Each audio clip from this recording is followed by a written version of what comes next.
નમસ્તે વિદ્યાર્થી મિત્રો, ધોરણ 10 સામાજિક વિજ્ઞાન આપણે નવા પ્રકારની શરૂઆત કરી દીધેલી છે.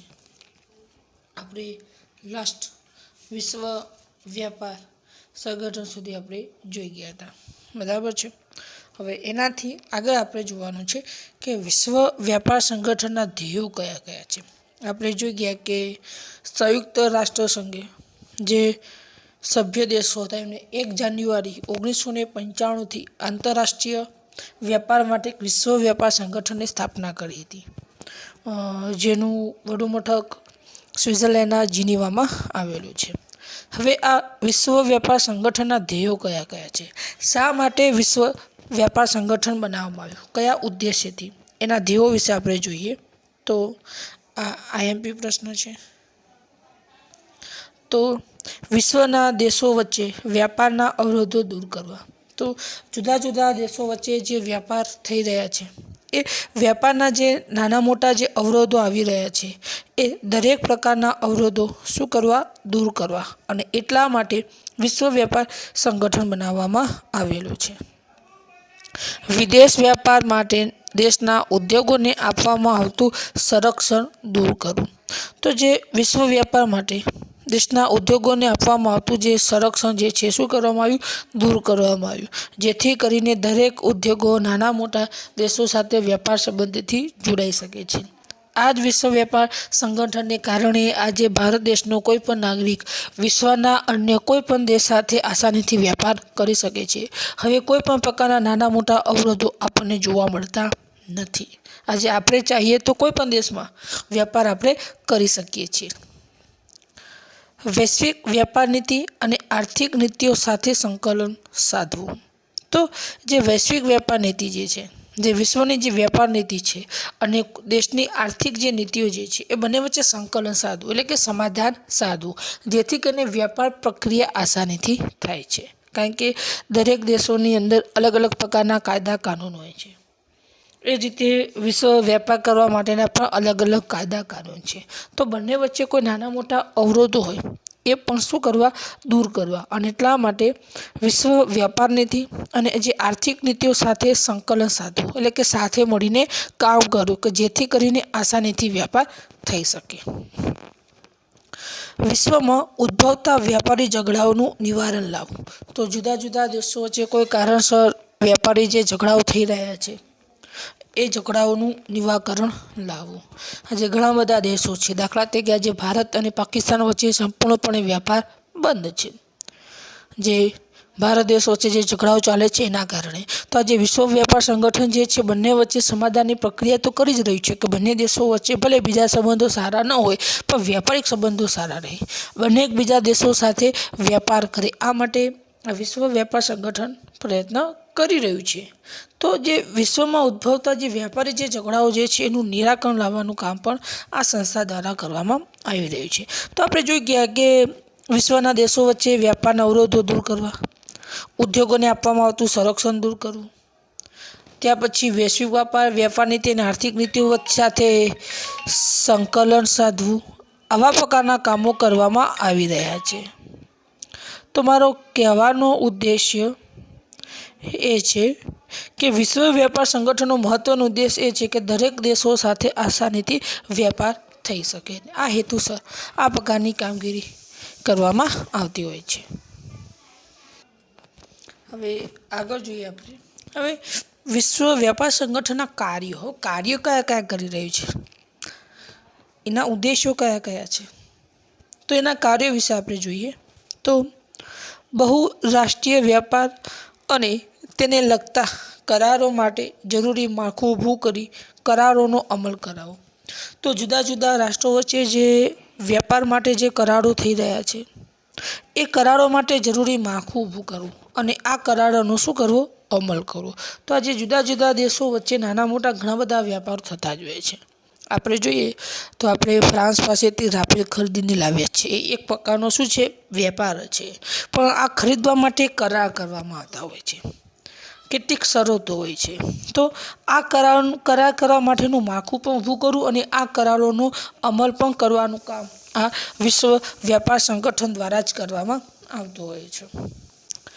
વિશ્વ વ્યાપાર સંગઠન બહુરાષ્ટ્રીય વ્યાપાર માટે થયેલા ચર્ચા વિચારણા અને વાટાઘાટો માટે ફોરમ તરીકે કામગીરી પણ બજાવે છે. તો ધ્યાન આપો, જે વિશ્વ વ્યાપાર સંગઠન જે છે જે બહુરાષ્ટ્રીય વ્યાપાર માટે, જે જુદા જુદા મોટા મોટા વ્યાપારો માટે જે ચર્ચા વિચારણા થઈ રહી છે, જે વાટાઘાટો થઈ રહી છે, એ માટે ફોરમ તરીકે પણ કામગીરી બજાવે છે. કારણ કે ઘણા આજે આખું વિશ્વ એકબીજા દેશો સાથે વ્યાપાર કરી રહ્યું છે અને આ વ્યાપાર કેવી રીતના કરવો એના માટે અલગ અલગ પ્રકારની ચર્ચા વિચારણાઓ થતી હોય છે, વાટાઘાટો પણ થતી હોય છે અને આ માટે ફોરમની કામગીરી એટલે કે મધ્યસ્થાની કામગીરી પણ વિશ્વ વ્યાપાર સંગઠન દ્વારા કરવામાં આવે છે.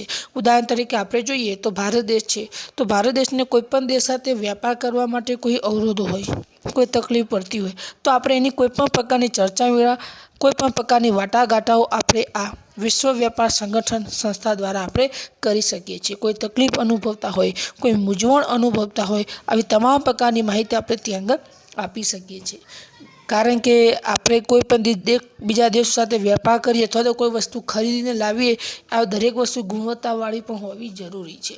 ઘણી જગ્યાએ એવું પણ થાય કે આપણે કોઈ બીજા દેશમાંથી કોઈ વસ્તુ ખરીદીને લાવ્યા હોય પણ એ વસ્તુ ગુણવત્તાવાળી ન પણ આવી હોય, તો આવા સમયની અંદર આવો કોઈપણ પ્રકારનો વિરોધ હોય, કોઈપણ પ્રકારની ચર્ચા હોય કે વાટાઘાટો આપણે વિશ્વ વ્યાપાર સંગઠન સાથે આપણે કરી શકીએ છીએ અને એટલા માટે ફોરમ તરીકેની પણ કામગીરી આ વિશ્વ વ્યાપાર સંગઠન બજાવે છે. WTO એટલે કે વિશ્વ વ્યાપાર સંગઠન એ ભેદભાવહીન અને આંતરરાષ્ટ્રીય વેપારને પ્રોત્સાહન પૂરું પાડે છે. તો વિશ્વ વ્યાપાર સંગઠન એક એવું સંગઠન છે જે આંતરરાષ્ટ્રીય વેપારને, ધ્યાન આપજો, જે આંતરરાષ્ટ્રીય વેપારને પ્રોત્સાહન પૂરું પાડે છે, પ્રોત્સાહન આપે છે, જેથી કરીને વધુમાં વધુ વેપાર થાય. આજે આપણે જોઈએ તો આજે વિશ્વનો કોઈ એવો દેશ નથી જ્યાં આપણે વેપાર ન કરતા હોય. આપણે જોઈએ તો ઉત્તર કોરિયા સરમુક્તશાહી છે, કિમ જોંગ. હવે ભારત દેશ ઉત્તર કોરિયા સાથે પણ વેપાર કરી રહ્યો છે. તો કહેવાનો મતલબ કે વિશ્વ વ્યાપાર સંગઠન કોઈ દેશ સાથે ભેદભાવ નથી રાખતો કે ચલો આ દેશ સાથે આપણે વેપાર નહીં કરવાનો, એવો કોઈ પ્રકારનો ભેદભાવ રાખવામાં આવતો નથી. ને ઉપરથી જે વેપાર જે છે, વેપારને પ્રોત્સાહન આપવાનું કામ આ WTO એટલે કે વિશ્વ વ્યાપાર સંગઠન દ્વારા કરવામાં આવી રહ્યું છે. આગળ આપણે જોઈએ, જુદા જુદા દેશો જે પોતાની રાષ્ટ્રીય નીતિને અનુસરતા હોય તેનું અવલોકન કરે છે અને જરૂરી સુધારા વધારા પણ સૂચવે છે. તો આજે જે જુદા જુદા જે દેશો જે છે પોતાની જુદી જુદી જે રાષ્ટ્રીય નીતિ પ્રમાણે કામ કરતા હોય છે અને એનું અવલોકન કરે છે અને આ માટે વિશ્વ વ્યાપાર સંગઠને કેવા કેવા પ્રકારના સુધારા વધારા કરવા જોઈએ એનું માર્ગદર્શન પણ આપી રહ્યા છે. તો દરેક દેશ પોતાની આર્થિક નીતિ અનુસાર જે માર્ગદર્શન આપવું હોય, જે સુધારા વધારા કરવા હોય, એ પણ વિશ્વ વ્યાપાર સંગઠને શું કરે છે, સૂચવે છે કે વેપારની અંદર આવા પ્રકારની મુશ્કેલી આવી રહી છે તો આવા પ્રકારના સુધારા વધારા થાય એ શું છે, જરૂરી છે. તો આવા પ્રકારનું માહિતી પણ વિશ્વ વ્યાપાર સંગઠને કોઈ પણ દેશ આપી શકે છે. એટલા માટે કહેવામાં આવે છે કે જુદા જુદા દેશો જે પોતાની રાષ્ટ્રીય નીતિને અનુસરતા હોય અને તેનું અવલોકન કરે છે અને એ જરૂરી સુધારા વધારા પણ શું કરે છે, સૂચવે છે. કારણ કે વેપારની અંદર ઘણી જગ્યાએ કોઈ તકલીફ પણ પડતી હોય, મુશ્કેલી પણ પડતી હોય, તો આવા સમયે કેવા પ્રકારના સુધારા કરવા પડે, આવી તમામ પ્રકારની માહિતી લોકો દ્વારા આપવામાં આવતી હોય છે. અને એટલા માટે વિશ્વ વ્યાપાર સંગઠનનો ઉદ્દેશ્ય એ છે કે આસાનીથી દરેક દેશ સાથે વેપાર કરી શકાય અને જેથી કરીને દરેક દેશ આર્થિક રીતે સદ્ધર થાય, પોતાના રાષ્ટ્રનો વિકાસ કરી શકે અને એટલા માટે આ વિશ્વ વ્યાપાર સંગઠન બનાવવામાં આવ્યું છે. આગળનો મુદ્દો આપણે જોઈએ તો વિશ્વ વ્યાપાર સંગઠનમાં જોડાવાથી ભારતને કયા લાભો થયા. હવે જો વિશ્વ વ્યાપાર સંગઠનની અંદર હવે કોઈ મોસ્ટ આઈએમપી પ્રશ્ન હોય તો હવે આ છે, બરાબર છે, આ આપણો મોસ્ટ આઈએમપી પ્રશ્ન છે. બસ વિશ્વ વ્યાપાર સંગઠન ઉપર ટૂંકમાં જે આઈએમપી આપ્યો. બીજો મોસ્ટ આઈએમપી પ્રશ્ન આ છે કે વિશ્વ વ્યાપાર સંગઠનમાં જોડાવાથી ભારતને કયા કયા લાભો થયા. તો ભારત દેશ પણ વિશ્વ વ્યાપાર સંગઠન સાથે જોડાયેલું છે. તો આપણે વિશ્વ વ્યાપાર સંગઠન સાથે જોડાયા તો એનાથી ભારત દેશને કયા કયા લાભો થયા, કયા કયા ફાયદાઓ થયા એના વિશે આપણે જોઈએ. તો વિશ્વ વ્યાપારમાં ભારતનો હિસ્સો 0.5% હતો, જે આંતરરાષ્ટ્રીય વેપારમાં વધારો થવાથી આપણી નિકાસમાં જંગી વધારો થયો અને તેના પરિણામે વિશ્વ વ્યાપારમાં ભારતનો હિસ્સો વધીને 1%થી વધુ થયો છે. તો ધ્યાન આપો, શરૂઆતમાં વિશ્વમાં જે વેપાર કરવામાં આવતો એમાં ભારતનો હિસ્સો 0.5% હતો, બરાબર. પણ જ્યારથી આંતરરાષ્ટ્રીય વેપારમાં વધારો થયો, એટલે કે વિશ્વ વ્યાપાર સંગઠનમાં ભારત દેશ જ્યારથી જોડાયો ત્યારથી ભારત દેશની નિકાસમાં વધારો થયો. વધુમાં વધુ ભારત દેશ નિકાસ કરવામાં આવ્યો અને એના કારણે વિશ્વના વેપારમાં ભારતનો હિસ્સો 1%થી વધુ થયો. આમ તો 1% કંઈ વધારે તો ન જ કહેવાય ને, આખા ભારત વિશ્વમાં જે વેપાર થાય એમાં ભારત દેશનો 1%થી જ વધુ હિસ્સો છે. પણ આપણે ગર્વ એટલા માટે અનુભવી શકીએ છીએ કે પહેલાં આંતરરાષ્ટ્રીય એટલે કે વિશ્વ વ્યાપારમાં ભારતનો 0.5% હતો, એટલે કે 0.5% જેટલો હિસ્સો હતો. પણ જે આંતરરાષ્ટ્રીય વેપારની અંદર જે વધારો થયો, વિશ્વ વેપાર સંગઠનની જે રીતે સ્થાપના થઈ અને એના કારણે આપણી નિકાસ ધીરે ધીરે વધતી થતી ગઈ, જંગી વધારો થયો અને એના જ કારણે વિશ્વ વ્યાપારમાં ભારતનો હિસ્સો વધીને 1%થી વધુ થયો છે. એટલે કે પહેલાં જે 0.5 હતો એ વધીને હવે 1% જેટલો થયો છે. આના પાછળનું કારણ છે વિશ્વ વ્યાપાર સંગઠન. તમે જોઈ શકો છો કે 0.5માંથી આપણે 1% સુધી આપણે પહોંચ્યા. WTOના સભ્યપદે રહેવાથી આપણી તૈયાર વસ્ત્રોની નિકાસમાં વધારો થયો. તો WTO એટલે કે વિશ્વ વ્યાપાર સંગઠન સાથે જોડાવાથી સૌથી વધુ ફાયદો એ થયો કે આપણા જે તૈયાર જે વસ્ત્રો જે છે રેડીમેડ, આ વસ્ત્રોની નિકાસમાં વધારો થયો. એટલે કે આપણે હવે તૈયાર વસ્ત્રોની નિકાસ વધુ કરી રહ્યા છે. અમે ભારત દેશમાં વિશ્વમાં તૈયાર વસ્ત્રોમાં આપણી પહેલેથી જ બોલાબાલ હતી. કાપડ ક્ષેત્રે તો ભારતનું નામ પહેલેથી પ્રાચીન સમયથી જ ભારત દેશ જાણીતું હતું અને આ કાપડના કારણે જ આપણે ગુલામીમાં ગયેલા છે. ઘણા બધા લોકો આ જ વસ્તુ ખરીદવા માટે ભારત દેશમાં આવતા હતા. તો વિશ્વ વેપાર સંગઠન જે રીતે શરૂ થયું એના કારણે આપણા જે તૈયાર જે વસ્ત્રો હતા, તૈયાર વસ્ત્રોની નિકાસમાં પણ વધારો થયો છે. આગળ આપણે જોઈએ, WTO એટલે કે વિશ્વ વેપાર સંગઠનના સભ્ય થવાથી ભારત પોતાની ખેત પેદાશોની નિકાસમાં વૃદ્ધિ કરી શકશે. તો જે વિશ્વ વેપાર સંગઠન સાથે ભારતીય જ્યારથી જોડાયો છે ત્યારે તૈયાર વસ્તુની સાથે સાથે જે ખેત પેદાશોની જે નિકાસ કરી રહ્યા છે એમાં પણ વધારો થશે. એટલે કે જે ખેતીમાંથી જે ધન પ્રાપ્ત કરી રહ્યા છે એની પણ નિકાસની અંદર આપણે વધારો કરી શકીશું. અને નિકાસમાં વધારો થવાથી આયાત પરનું દબાણ હળવું થશે અને વિદેશી હુંડિયામણમાં વધારો થશે.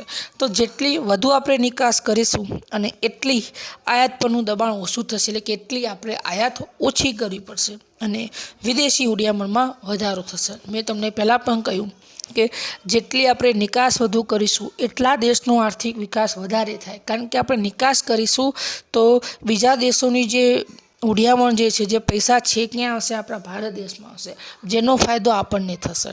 તો નિકાસમાં વધારો થવાથી આયાતનું દબાણ હળવું થશે, એટલે કે આયાત ઓછી થશે, જેના કારણે વિદેશી હુંડિયામણમાં વધારો થશે. કારણ કે નિકાસ કરવાથી બીજા દેશના જે નાણું છે આપણા ભારત દેશમાં આવશે, જેને આપણે વિદેશી હુંડિયામણ કહીએ છીએ. અને જેટલું વિદેશી હુંડિયામણ આપણા દેશમાં વધારે આવે એટલો ફાયદો આપણને વધારે થતો હોય છે. હવે આગળના મુદ્દા તરફ આગળ વધીશું. તો આગળનો મુદ્દો છે ટકાઉ વિકાસની વ્યૂહરચના સમજાવો. જુઓ, મોસ્ટ આઈએમપી કરે છે. પ્રાકૃતિક સાધનોનું સંરક્ષણ અને સંવર્ધન માટે કઈ બાબતો ધ્યાનમાં રાખવી જોઈએ? આ બે પ્રકારના પ્રશ્નો પૂછાય છે, બરાબર. કાં તો એવું પૂછાય કે ટકાઉ વિકાસની વ્યૂહરચના સમજાવો, અથવા એવું પણ પૂછાય પ્રાકૃતિક સાધનોના રક્ષણ અને સંવર્ધન માટે કઈ બાબતો ધ્યાનમાં રાખવી જોઈએ. જે પ્રાકૃતિક સાધનો જે છે એનું સંરક્ષણ અને સંવર્ધન કરવા માટે કઈ બાબત ધ્યાનમાં રાખવી જોઈએ. બંને આ રીતે પ્રશ્ન પૂછે, કાં તો આવો પૂછાય કાં તો આવો પૂછાય. બંને મોસ્ટ આઈએમપી છે. તો આપણે જોઈએ ટકાઉ વિકાસ એટલે, ધ્યાન જુઓ, ટકાઉ વિકાસ એટલે શું? તો ટકાઉ વિકાસ એટલે કે ભાવિ પેઢીની જરૂરિયાતો પૂરી પાડવાની ક્ષમતાને નુકસાન પહોંચાડ્યા વિના વર્તમાન પેઢીની જરૂરિયાતો સંતોષવી.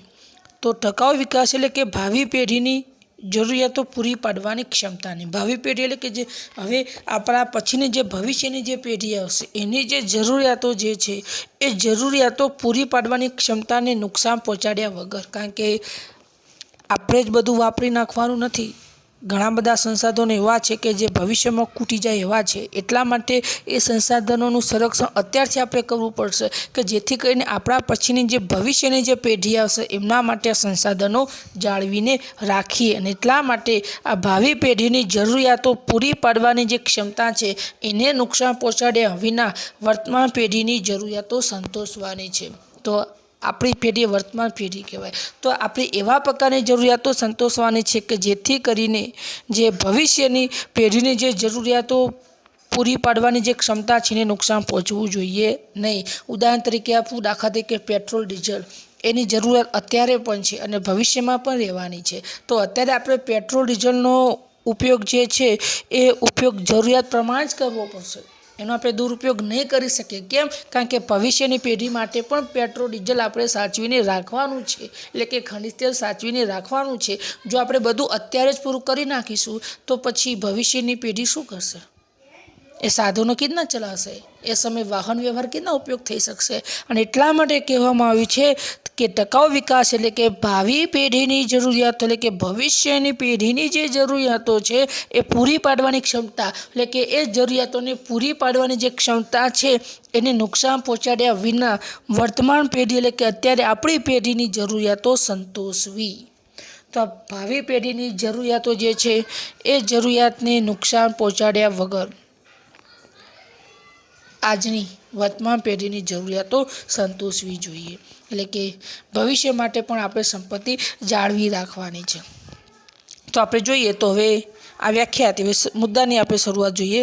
તો આમ ટકાઉ વિકાસમાં પર્યાવરણીય સંસાધનોની કાયમી જાળવણી પર ભાર મૂક્યો છે. એટલે કે આપણને ખ્યાલ કે ટકાઉ વિકાસ એટલે કે પર્યાવરણ જે છે એ પર્યાવરણના સંસાધનોની જાળવણી કરવી, એના ઉપર ભાર મૂક્યો છે. કારણ કે પર્યાવરણ સંસાધનોની જાળવણી અત્યારે કરીશું તો ભવિષ્ય માટે પણ આ પર્યાવરણના સંસાધનો ટકી રહેશે. ને એટલા માટે આપણે ભવિષ્યની જરૂરિયાતને ધ્યાનમાં રાખીને જ આપણે વર્તમાન પેઢીની જરૂરિયાતોને સંતોષવી જરૂરી છે. તો આપણે જોઈએ તો પ્રાકૃતિક સાધનોના સંરક્ષણ તેમજ સંવર્ધન. તો જે પ્રાકૃતિક જે સાધનો જે છે એનું સંરક્ષણ અને સંવર્ધન આપણે કેવી રીતના કરવાનું છે એના વિશે આપણે જોઈએ. તો ખેતીલાયક જમીન, જંગલો, જળ સંપત્તિ વગેરે ફરીથી ઉપયોગમાં લઈ શકાય તેવા પ્રાકૃતિક સાધનોની ગુણવત્તા જળવાઈ રહે એ રીતે તેનો ઉપયોગ કરવો જોઈએ. તો આજે આપણે ખેતીલાયક જમીનનો ઉપયોગ કરી રહ્યા છીએ, જંગલોનો ઉપયોગ કરી રહ્યા છીએ, જળ સંપત્તિ એટલે કે પાણીનો ઉપયોગ કરી રહ્યા છીએ. તો વગેરે આ સંપત્તિને આપણે ફરીથી ઉપયોગમાં લઈ શકાય અને આ પ્રાકૃતિક સાધનોની ગુણવત્તા જળવાઈ રહે એ રીતે જ આપણે ઉપયોગ કરવો જોઈએ. દાખલા તરીકે આપણે ખેતી કરીએ છીએ જમીનમાં, બરાબર? તો આપણે ખેતીના કારણે આપણી જમીનને નુકસાન ન થવું જોઈએ, એની ગુણવત્તા જળવાયેલી હોવી જોઈએ. તો ભવિષ્ય માટે આ જમીન ઉપયોગમાં આવશે. પણ આપણે એવા પ્રકારની ખેતી કરીશું કે જમીનને વધુમાં વધુ નુકસાન થશે, જમીનની ગુણવત્તા ઓછી થઈ જશે, ફળદ્રુપતા ઘટી જશે, તો પછી ભવિષ્યની પેઢી આ જમીનનો ઉપયોગ શું કરશે? ત્યાર પછી આપણે જોઈએ જંગલો છે, જળ સંપત્તિ છે. જંગલોને અત્યારે આપણે નાશ કરી નાખીશું, બધા જંગલો અત્યારથી જ કાપી નાખીશું, પાણી પ્રદૂષિત કરી નાખીશું, મીઠું પાણી બધું વાપરી નાખીશું, તો પછી ભવિષ્યની પેઢી શું કરશે? એટલા માટે કહેવામાં આવેલું છે કે જે ખેતીલાયક જમીન છે, જંગલો છે, જળ સંપત્તિ છે વગેરે ફરીથી ઉપયોગમાં લઈ શકાય અને એવા પ્રાકૃતિક સાધનો જેની ગુણવત્તા જળવાઈ રહે એ રીતે જ આપણે ઉપયોગ કરવો જોઈએ. તો આજે આપણે જે પ્રાકૃતિક સાધનોનો ઉપયોગ કરી રહ્યા છીએ, જમીન હોય, જંગલ હોય કે જળ સંપત્તિ હોય, એને ફરીથી ઉપયોગમાં લઈ શકાય અને એની ગુણવત્તા જળવાઈ રહે એ રીતે જ આપણે ઉપયોગ કરવો જોઈએ, જેથી કરીને આ સંસાધનોને ભવિષ્યની અંદર ઉપયોગ ફરીથી કરી શકાય. વાહન વ્યવહાર ખર્ચ ઓછું થાય તે રીતે જ ઉદ્યોગનું સ્થાન નક્કી કરવું અને વાહનોમાં અને ઉદ્યોગોમાં પર્યાવરણ મિત્ર ટેકનોલોજીનો ઉપયોગ કરવો. તો ધ્યાન આપો, આજે આપણે વાહન વ્યવહારનો ખર્ચ ઓછો થાય એ રીતે જ ઉદ્યોગોનું સ્થાન નક્કી કરવું જોઈએ.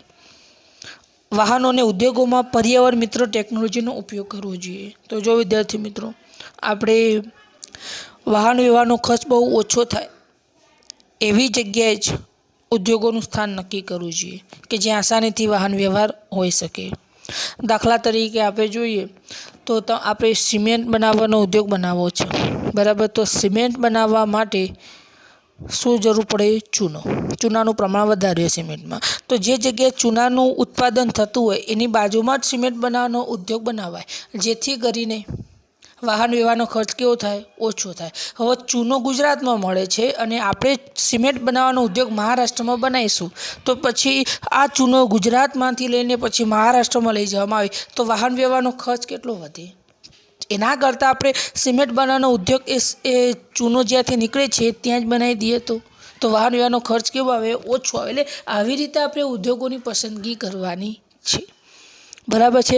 દાખલા તરીકે ઉદાહરણ તરીકે આપું છું કે ઉત્તર પ્રદેશમાં શેરડીનું ઉત્પાદન વધારે થાય સૌથી વધુ, અને આપણે ગોળ અને ખાંડ બનાવવાનો ઉદ્યોગ ગુજરાતમાં નાખ્યો છે. તો હવે આપણે ઉત્તર પ્રદેશમાંથી શેરડી લઈને અહીંયા ગુજરાતમાં લાવીશું અને ત્યાર પછી એમાંથી ગોળ અને ખાંડ બનાવીશું તો કેટલો ખર્ચ આવે? પણ આપણે જો ગોળ અને ખાંડ બનાવવાનો ઉદ્યોગ ઉત્તર પ્રદેશમાં જ નાખી દઈશું તો વાહન વ્યવહારનો ખર્ચ કેવો આવે? ઓછો.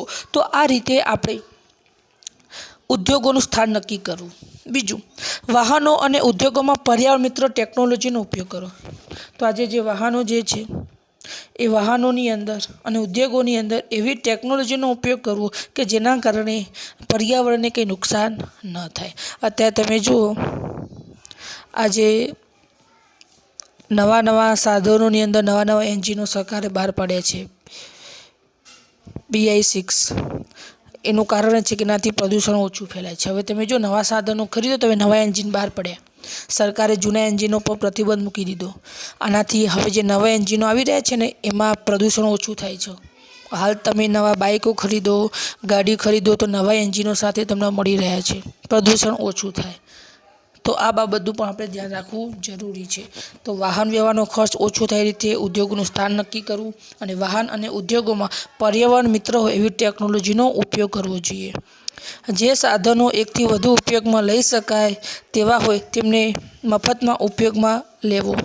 તો જે સાધનો એવા હોય કે એકથી વધુ ઉપયોગમાં લઈ શકતા હોય એવા સાધનોનો મહત્તમ ઉપયોગ લેવો. તમે જો ઘણા બધા એવા સાધનો હોય છે જેનો એક કરતાં વધારે ઉપયોગ હોય, એવા સાધનો વધુમાં વધુ ઉપયોગ કરો. દાખલા તરીકે ઉદાહરણ તરીકે જોઈએ તો જુદી જુદી સિંચાઈ યોજનાઓથી એકથી વધુ ઉપયોગ. દાખલા તરીકે વીજળીનું ઉત્પાદન, પૂર નિયંત્રણ, વાહન વ્યવહાર વગેરે કરવા. તો આજે કોઈ મોટી સિંચાઈ યોજના હોય તો એનાથી આપણને ઘણો બધો ફાયદો થાય. આ સિંચાઈ યોજનામાંથી આપણે વીજળીનું ઉત્પાદન કરી શકીએ છીએ, પૂરનું નિયંત્રણ કરી શકીએ છીએ અને એના ઉપર વાહન વ્યવહાર પણ ત્યાં આગળ કરી શકીએ છીએ. કેટલો ફાયદો થયો? એક સિંચાઈ યોજનાથી આપણને વીજળી પણ મળે, પૂર નિયંત્રણ પણ થાય અને ત્યાં આગળ આપણે નાનો મોટો વાહન વ્યવહાર કરવો તો પણ કરી શકીએ છીએ. એટલે કે ઘણા બધા એવા સાધનો જે છે કે એકથી વધુ ઉપયોગમાં લઈ શકાય, તેનો વધુમાં વધુ ઉપયોગ કરવો જોઈએ, જેથી કરીને અન્ય સાધનોનો ઉપયોગ આપણે શું કરી શકીએ? ટાળી શકીએ. અને એટલા માટે ઉદાહરણ તરીકે આપણે જોઈએ તો સિંચાઈ યોજના, દાખલા તરીકે આપણી નર્મદા નદી ઉપર જે સિંચાઈ બંધ બાંધવામાં આવ્યો સરદાર સરોવર, એનાથી કેટલા ફાયદા થયા? એક તો પાણીનું સંરક્ષણ થાય, પૂરથી નિયંત્રણ થાય, ત્યાંથી આપણે વીજળી પણ પ્રાપ્ત કરી શકીએ છીએ. તો એક સિંચાઈ યોજનાથી કેટલો બધો ફાયદો થયો આપણને. પાણીનું સંરક્ષણ થાય, વીજળી પણ મળે, ત્યાંથી વીજળી પણ ત્યાં મળે છે, પૂર નિયંત્રણ પણ થાય અને આખા ગુજરાતને આપણે પીવાનું પાણી પહોંચાડી શકીએ છીએ. એટલે કે આવી યોજનાઓનો અમલ કરવો જોઈએ જેનાથી આપણે એકથી વધારે આપણને શું થાય? ફાયદાઓ થાય. તો ધ્યાન આપજો. તો આપણે જોઈ ગયા કે જે સાધનોનો એકથી વધુ ઉપયોગમાં લઈ શકાય હોય તેવા હોય તેમને મફત ઉપયોગમાં લેવો. તો જે સાધનો એકથી વધુ ઉપયોગમાં લઈ શકાય હોય તેવા સાધનોને મહત્તમ ઉપયોગમાં લેવો જોઈએ. મેં તમને હમણાં ઉદાહરણ આપ્યું કે દાખલા તરીકે સિંચાઈ યોજના, તો આ સિંચાઈ યોજનાનો ઉપયોગ એકથી વધુ રીતે થાય કારણ કે ત્યાં આગળ વીજળીનું ઉત્પાદન થાય, પૂરનું નિયંત્રણ થાય અને વાહન વ્યવહાર પણ કરી શકાય છે. આ ફાયદો આપણને ત્યાં થયો છે. આગળ આપણે જોઈએ પ્રાકૃતિક સાધનોનો દુરુપયોગ ન થાય. ધ્યાન આપજો ખાસ, જે પ્રાકૃતિક જે સાધનો જે છે પ્રાકૃતિક સાધનોનો દુરુપયોગ ન થાય, ઔદ્યોગિક કચરાનો બિન આયોજિત નિકાસ, ઝેરી રસાયણો, વધતા જતા ગંદા વસવાટો અટકાવવા વગેરે નિયંત્રણ મૂકવા જોઈએ. તો ધ્યાન આપો, જે આપણા જે પ્રાકૃતિક જે સાધનો જે છે એનો દુરુપયોગ ન થવો જોઈએ. કોઈ પણ પ્રાકૃતિક સાધનો, એ પછી નદી હોય, તળાવ હોય, ખનિજ તેલ હોય, જંગલો હોય, વન્યજીવો હોય, કોઈ પણ હોય, આ પ્રાકૃતિક સાધનોનો દુરુપયોગ તો ન જ થવો જોઈએ. ત્યાર પછી જે ઔદ્યોગિક જે કચરો જે છે એટલે કે જે ઉદ્યોગોમાંથી જે કચરો નીકળે છે એનો યોગ્ય નિકાલ કરવો જોઈએ। ત્યાર પછી ઝેરી રસાયણો છે, વધતા જતા ગંદા વસવાટો છે, એ પણ અટકાવવા જરૂરી છે। આજે ઘણા ઉદ્યોગોમાંથી ઝેરી રસાયણો જે આપણા માટે બહુ હાનિકારક હોય છે। ત્યાર પછી ઘણી જગ્યાએ ગંદા વસવાટો કે જે જગ્યાએ ઉદ્યોગોના ઝેરી રસાયણો નીકળતા હોય ત્યાં જ ગંદા વસવાટો કરવામાં આવતા હોય છે, તો એને અટકાવવા પણ જરૂરી છે। તો પ્રાકૃતિક સાધનોનો દુરુપયોગ ન થાય એ માટે ઔદ્યોગિક કચરાનો બિન આયોજિત નિકાસ, ઝેરી રસાયણો છે, વધતા જતા ગંદા વસવાટો છે વગેરેને અટકાવવા એ જરૂરી છે। પણ ખાસ તો ભાર મૂકવામાં આવેલો છે કે પ્રાકૃતિક સાધનોનો દુરુપયોગ ન થાય અને એટલા માટે ઔદ્યોગિક કચરાનો નિકાલ કરવો જરૂરી છે, ઝેરી રસાયણનો નિકાલ કરવો જરૂરી છે અને વધતા જતા જે ગંદા વસવાટો જે છે એને પણ અટકાવવા જરૂરી છે। આગળ આપણે જોઈએ ઉત્પાદનના તમામ ક્ષેત્રમાં સૌર ઉર્જા, પવન ઉર્જા જેવી બિનપરંપરાગત ઉર્જાનો ઉપયોગ વધારવો જોઈએ। તો હવે આપણે બને ત્યાં સુધી જે બિનપરંપરાગત ઉર્જાના જે સ્ત્રોતો છે એનો ઉપયોગ આપણે વધારવો જોઈએ। એ પછી સૌર કે પછી પવન ઉર્જા હોય, આ બધા બિનપરંપરાગત ઉર્જાના સ્ત્રોતો છે, જેથી કરીને આપણે ખનિજોનું પ્રમાણ કેવું થાય, ઓછું થાય। વિદ્યાર્થી મિત્રો, તમે જો હવે ઇલેક્ટ્રોનિક સાધનો બહાર આવી રહ્યા છે, સરકાર ઇલેક્ટ્રોનિક સાધનોનો ઉપયોગ વધુમાં વધુ એટલા માટે કરવા માગે છે કે એક તો ખનિજ તેલનો ઉપયોગ ઓછું થાય અને પ્રદૂષણ પણ ઓછું થાય।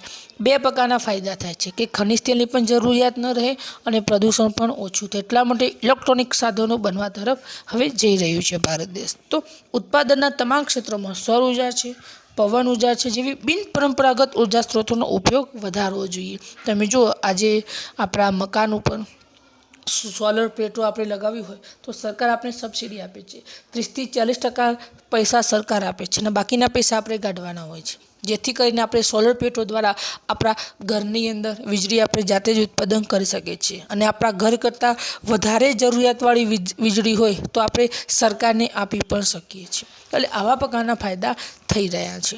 તો ઉત્પાદનના તમામ ક્ષેત્રોમાં સૌર ઉર્જા, પવન ઉર્જા જેવી બિનપરંપરાગત ઉર્જાનો ઉપયોગ આપણે શું કરવો જોઈએ, વધારવો જોઈએ।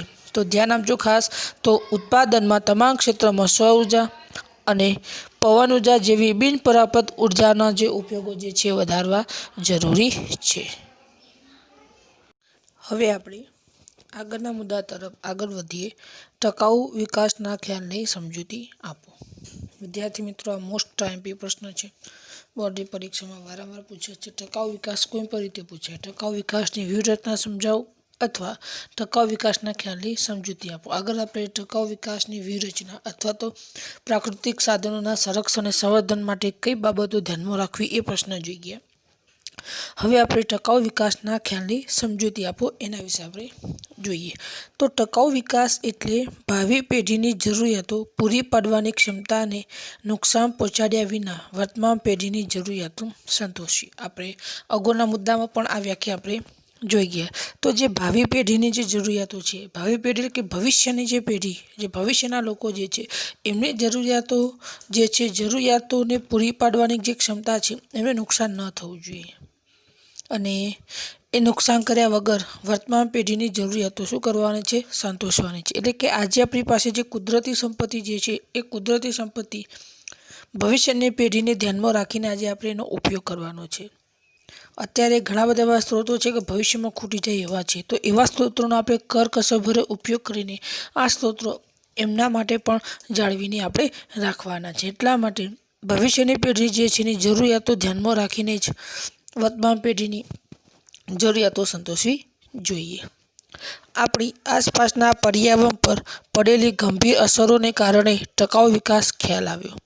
તો ધ્યાન આપો, આપણી આસપાસના જે પર્યાવરણ છે એના પર જે ગંભીર પ્રકારની જે અસરો થઈ એના કારણે ટકાઉ વિકાસ વિકસ્યો છે। આપણે જોઈએ તો ધીરે ધીરે ઉદ્યોગ ધંધાનો વિકાસ થયો, પ્રદૂષણ ફેલાતું ગયું, એના કારણે આપણા પર્યાવરણને ભારે નુકસાન થયું। જે કુદરતી સંપત્તિના જે સ્ત્રોતો હતા એ સ્ત્રોતોનું પ્રમાણ ધીરે ધીરે ઘટવા લાગ્યું છે। ઘણા સ્ત્રોતો એવા છે કે ભવિષ્યમાં ખૂટી જાય એવી પ્રકારની સ્થિતિ સર્જાય છે અને આવા પ્રકારની પર્યાવરણ પર ગંભીર પ્રકારની અસરો આપણને જોવા મળી રહી છે। જંગલોનું પ્રમાણ ઘટી રહ્યું છે, પ્રદૂષણ વધી રહ્યું છે। આજની પેઢીએ સાધેલા, ધ્યાન આપજો, આજની પેઢીએ સાધેલા વિકાસ એ ભવિષ્યમાં ટકી શકે તેમ નથી। તો આજે આપણે જે વિકાસ સાધ્યો જે છે એ ભવિષ્યમાં ટકી શકે તેમ નથી. એનું કારણ એ છે ઘણા બધા સ્ત્રોતો ભવિષ્યમાં ખૂટી જાય એવી હાલતમાં છે. આજે આપણી પાસે ઘણા બધા સાધનો છે. સાધનો ચલાવવા માટે પેટ્રોલ ડીઝલ આજે આપણી પાસે છે, પણ ભવિષ્યની અંદર આ ખનિજ તેલ ખૂટી જાય એવી સ્થિતિમાં છે. તો પછી ભવિષ્યના લોકો માટે આ સાધનો શું કામના? એ લોકો કેવી રીતના ચલાવશે? એટલે કહેવાનો ભાવાર્થ એ છે કે આજે આપણે જે વિકાસ સાધ્યો જે છે, કોઈ પણ પ્રકારનો વિકાસ હોય એ વિકાસ ભવિષ્યમાં ટકી શકે એવી હાલતમાં આજે નથી. વર્તમાન પેઢીની સગવડો ભાવિ પેઢીને કદાચ પ્રાપ્ત થાય તેમ નથી એવી શંકા પણ સેવાઈ રહી છે. તો અત્યારે આપણને જે પ્રકારની સગવડો જે આપણને પ્રાપ્ત થઈ રહી છે એ સગવડો કદાચ જે ભવિષ્યની જે પેઢી જે છે એમને પ્રાપ્ત ન પણ થાય એવા પ્રકારની શંકા સેવાઈ રહી છે. આજે ઘણી બધી સગવડો આપણને પ્રાપ્ત થઈ છે. તમારે સાધનો ચલાવવા માટે પેટ્રોલ ડીઝલ કેટલું બધું તમારી પાસે છે. રાંધણ ગેસ છે, એટલે કે કુદરતી વાયુ પણ છે. પણ કદાચ ભવિષ્યની અંદર જે પેઢી જે છે કદાચ આ સગવડ એમને ન પણ મળે, કારણ કે ઘણા બધા કુદરતી સ્ત્રોતો એ સમયમાં ખૂટી પણ ગયેલા હશે. એટલે આ દરેક બાબતો ધ્યાનમાં રાખવી જરૂરી છે. એટલે કે અત્યારે વર્તમાનની સગવડો ભવિષ્યમાં સગવડો ન પણ મળે એમને. આર્થિક વિકાસને કારણે કુદરતી સંસાધનોનું પ્રમાણ ઘટવા લાગ્યું છે. સાથે સાથે તેની ગુણવત્તા પણ ઓછી થઈ છે. તો આજે જે રીતે આપણે આર્થિક વિકાસ કરવામાં આવી રહ્યો છે અને આર્થિક વિકાસને કારણે જે કુદરતી સંસાધનો એટલે કે જે કુદરતી જે સંપત્તિ છે એનું પ્રમાણ ધીરે ધીરે ઘટવા લાગ્યું છે. આપણે જોઈએ તો જંગલોનું પ્રમાણ દિવસે દિવસે ઘટી રહ્યું છે. જમીનના પેટમાં રહેલા ખનિજ સ્ત્રોતોનું પ્રમાણ ધીરે ધીરે ઘટી રહ્યું છે. સાથે સાથે એની ગુણવત્તા ઓછી થઈ રહી છે. પાણી પ્રદૂષિત થવા લાગ્યું, સમુદ્ર પ્રદૂષિત થવા લાગ્યો. આ બધું આપણા પરિણામના કારણે જ આ બધી સ્થિતિ સર્જાય છે. અને એટલા માટે આર્થિક વિકાસને કારણે જે કુદરતી જે સંસાધનો છે ધીરે ધીરે ઘટી જ રહ્યા છે અને સાથે સાથે એમની ગુણવત્તા પણ ઓછી થઈ રહી છે. આથી આ પરિસ્થિતિમાં વિકાસનો ખ્યાલ બદલવો આવશ્યક છે અને જે રીતે પર્યાવરણ પર અસર થઈ રહી છે એના કારણે આપણો જે વિકાસનો જે ખ્યાલ છે બદલવો જરૂરી છે. આપણે આપણો વિકાસ તો સાધવાનો જ છે, પણ જે આપણી કુદરતી સંપત્તિ જે કુદરતી સંસાધનો છે એમને નુકસાન ન થાય એ બાબત ધ્યાનમાં રાખીને જ આપણે આપણો વિકાસ સાધવાનો છે. કારણ કે ભવિષ્યની ધ્યાનમાં રાખીને જ આપણે આપણો વિકાસ સાધવાનો છે. આગળ આપણે જોઈએ તો વર્તમાન સમયનો આર્થિક વિકાસ અને તેને કારણે પર્યાવરણ પર થતી અસરોનો અભ્યાસ એ ટકાઉ વિકાસના ખ્યાલ હેઠળ જ કરવામાં આવેલો છે. તો જે વર્તમાન સમયનો જે રીતે આર્થિક વિકાસ થઈ રહ્યો છે એ ઉદ્યોગો ક્ષેત્રે હોય, ખેતી ક્ષેત્રે હોય કે કોઈ પણ ક્ષેત્રે આપણે જે રીતે વિકાસ સાધી રહ્યા છે અને એના કારણે જે પર્યાવરણ પર જેની અસરો થઈ રહી છે અને પર્યાવરણ પર ગંભીર પ્રકારની અસરો થઈ રહી છે અને એટલા માટે એના અભ્યાસ માટે આ ટકાઉ વિકાસનો ખ્યાલ ઉદ્ભવ પામ્યો છે. કારણ કે આજે ટકાઉ વિકાસ જે છે એ ટકાઉ વિકાસ એ પર્યાવરણના જે સંસાધનો જે છે એ સંસાધનોની કાયમી જાળવણી પર ભાર મૂકે છે. કારણ કે સંસાધનોની કાયમી જાળવણી કરવી એ જરૂરી છે આ ભવિષ્ય ધ્યાનમાં રાખીને. અને એટલા માટે જે રીતે આર્થિક વિકાસ થઈ રહ્યો છે અને એના કારણે પર્યાવરણ પર જે ગંભીર અસરો થઈ રહી છે એના અભ્યાસ માટે આપણે આ ટકાઉ વિકાસ કરવો પડી રહ્યો છે. ટકાઉ વિકાસ મોસ્ટ આઈએમપી પ્રશ્ન છે, બરાબર છે. તો આ વસ્તુ આપણે ધ્યાનમાં રાખવાની છે. હવે પછી આગળના મુદ્દા તરફ આપણે આગળ વધીએ, જેનું નામ છે ભારતમાં પર્યાવરણની સુરક્ષા માટે કયા કયા પગલાં લેવામાં આવ્યા. તો હવે આગળનો મુદ્દા તરફ આગળ વધીએ આપણે જોઈએ કે ભારતમાં પર્યાવરણની સુરક્ષા માટે કયા કયા પગલાં ભર્યા. કારણ કે પર્યાવરણની સુરક્ષા કરવી જરૂરી છે, એ જ ટકાઉ વિકાસ છે અને જે ભવિષ્યને ધ્યાનમાં રાખીને જ આપણે આની સુરક્ષા આપણે કરવાની છે. તો આપણે જોઈએ તો વિશ્વની આપણે ચર્ચા કરીએ થોડી. તો પર્યાવરણની સુરક્ષા અંગે ચર્ચા વિચારણા કરવા માટે ઈસવીસન 1972માં સ્વીડનના સ્ટોકહોમ ખાતે પ્રથમ પૃથ્વી પરિષદ યોજાઈ હતી. આ પરીક્ષા માટે આઈએમપી છે, પરીક્ષામાં પૂછાય છે કે ભારતમાં પર્યાવરણની સુરક્ષા માટે કયા પગલાં ભરાણા.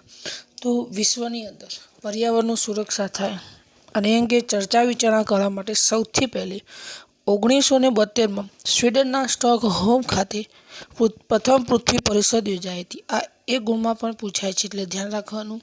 અને આ પ્રશ્ન પણ આઈએમપી છે, એટલે આપણે આ પ્રશ્ન પણ તૈયાર કરવાનો થતો હોય છે. પણ આ ખાલી જગ્યા તો એ મોસ્ટ આઈએમપી છે. પરીક્ષામાં પ્રશ્ન પૂછાય કે પર્યાવરણની સુરક્ષા માટે પ્રથમ પૃથ્વી પરિષદ અથવા તો પૃથ્વી સંમેલનનું આયોજન ક્યાં થયું હતું? તો ઈસવીસન 1972માં સ્વીડનના સ્ટોકહોમ ખાતે પ્રથમ પૃથ્વી પરિષદ યોજાઈ હતી. અને આ પરિષદ યોજવા પાછળનું કારણ એ જ હતું કે જે પર્યાવરણનું સંરક્ષણ કેવી રીતના કરવું, જે પર્યાવરણ પર જે અસરો પડી રહી છે અને જે ભવિષ્યની પેઢી માટે જે કુદરતી સંસાધનોની જાળવણી કેવી રીતના કરવી, આ દરેક બાબતો માટે આ પરિષદ યોજવામાં આવ્યું હતું. તો આપણે જોઈએ તો ભારતમાં પર્યાવરણ સુરક્ષા માટે નીચે દર્શાવેલા પગલાં લેવામાં આવ્યા. ભારતમાં કેવા પગલાં લેવામાં આવ્યા એના વિશે આપણે જોઈએ. તો દેશના મુખ્ય શહેરોની પ્રદૂષણની માહિતી પ્રગટ કરવામાં આવી. જો વિદ્યાર્થી મિત્રો, દેશની અંદર જે મોટા મોટા મુખ્ય શહેરો જે છે એના પ્રદૂષણની માહિતી એકઠી કરવામાં આવી. આપણને ખબર છે કે હમણાંથી દિલ્હીમાં પ્રદૂષણનું પ્રમાણ વધી રહ્યું છે, લોકોને શ્વાસ લેવામાં પણ તકલીફ થઈ રહી છે. તો ભારતના જે મોટા મોટા જે શહેરો છે, જ્યાં ઉદ્યોગોનું પ્રમાણ વધારે છે, ત્યાંનું પ્રદૂષણ કેટલું છે એની માહિતી લોકોને સમક્ષ લાવવામાં આવી રહી, જેથી કરીને લોકો પણ જાગૃત થાય કે જો આ પ્રદૂષણ ઓછું કરવામાં નહીં આવે એની ગંભીર અસર આપણને થઈ રહી છે. આપણા અમદાવાદનું પણ દરરોજનું પ્રદૂષણ કેટલી માત્રામાં છે એની પણ માહિતી આપવામાં આવે, જેથી કરીને ખ્યાલ આવે કે પ્રદૂષણની માત્રામાં કેટલો વધારો થયો છે. પ્રદૂષણ પર નિયંત્રણ રાખવા માટે કેન્દ્ર સરકાર અને રાજ્ય સરકારે પ્રદૂષણ નિયંત્રણ બોર્ડની રચના કરી. તો આજે જે પ્રદૂષણ જે છે એ પ્રદૂષણ પર નિયંત્રણ રહે, પ્રદૂષણ વધે નહીં, એટલા માટે કેન્દ્ર સરકાર અને રાજ્ય સરકારે પ્રદૂષણ નિયંત્રણ બોર્ડને શું કરી? રચના કરી છે. જો વિદ્યાર્થી મિત્રો, આજે આપણે કોઈ નાનો મોટો ઉદ્યોગ બનાવવો હોય અને એ ઉદ્યોગથી જો પ્રદૂષણ ફેલાતું હોય તો આપણે પ્રદૂષણ નિયંત્રણ બોર્ડ પાસેથી સર્ટિફિકેટ લેવું પડે છે કે આપણા ઉદ્યોગથી કેટલી માત્રામાં પ્રદૂષણ ફેલાશે અને એ પ્રદૂષણ ન ફેલાય માટે આપણે કયા કયા પગલાઓ લીધા છે. આજે કોઈ ઉદ્યોગની અંદર જરૂરિયાત કરતાં વધારે જો પ્રદૂષણ ફેલાવવામાં આવતું હોય તો આવા ઉદ્યોગો પર આ પ્રદૂષણ નિયંત્રણ ધારો બોર્ડ આજે કાયદેસરની કાર્યવાહી કરે છે. આજે આપણા જે સાધનો જે છે એ સાધનોમાં પીયુસી શા માટે કઢાવવામાં આવે છે? તો પીયુસી એટલા માટે કઢાવવામાં આવે એના આધારે ખબર પડે કે સાધનોમાંથી કેટલી માત્રામાં પ્રદૂષણ ફેલાય છે. જો સાધનમાંથી વધારે માત્રામાં પ્રદૂષણ ફેલાતું હોય તો આપણને પીયુસી પ્રાપ્ત થતું નથી, અને જો આ પીયુસી પ્રાપ્ત ન થાય તો પછી આપણે એ સાધનનો ઉપયોગ જાહેર રસ્તા પર આપણે કરી શકતા નથી. તો સરકાર દ્વારા આ પ્રદૂષણ નિયંત્રણ બોર્ડની રચના કરી કે જેથી કરીને પ્રદૂષણ ઉપર નિયંત્રણ આવી શકે. વિશ્વભરમાં 5મી જૂને પર્યાવરણ દિન તરીકે જાહેર કરવામાં આવે. આપણને ખ્યાલ છે કે આજે 5મી જૂનને વિશ્વ પર્યાવરણ દિવસ તરીકે આજે ઉજવીએ છીએ. તો 5મી જૂનના દિવસે આપણે વિશ્વ પર્યાવરણ દિન તરીકે ઉજવવામાં આવે છે. એનું કારણ એ છે કે લોકોની અંદર જાગૃતતા આવે, એ દિવસે પર્યાવરણના લગતા કામો કરવામાં આવે, એ દિવસે પ્રદૂષણ ન ફેલાય માટે કામ કરવામાં આવે.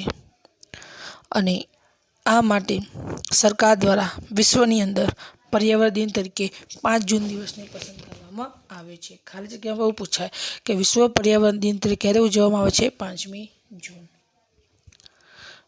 1981માં ભારત સરકારે વાયુ પ્રદૂષણ ધારો પણ પસાર કર્યો.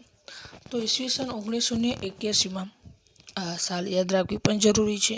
1981માં ભારત સરકારે વાયુ પ્રદૂષણ ધારો પસાર કરવામાં આવ્યો કે જેથી કરીને આ ધારા હેઠળ જે વધુ પડતા ઉદ્યોગો જે પ્રદૂષણ ફેલાવી રહ્યા છે એમના પર કાયદેસરની કાર્યવાહી થઈ શકે. અને ધ્યાન રાખવાનું કામ આ વાયુ પ્રદૂષણ ધારાથી થઈ રહ્યું છે.